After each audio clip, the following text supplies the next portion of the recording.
Hello, welcome guys. Today in this video gonna to show you how to type this symbol in MS Word. So guys, if you want to type this symbol in MS Word, so very easy. Firstly click on insert. After click on symbol, click on more symbol. Type character code 00E9. After click on insert, click on close. That is. So guys, this is very easy. Firstly click on insert. After click on symbol, click on more symbol and type here character code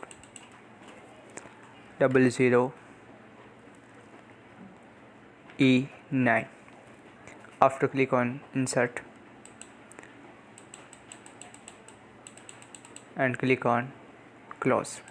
That is. So guys, this is very simple and easy method.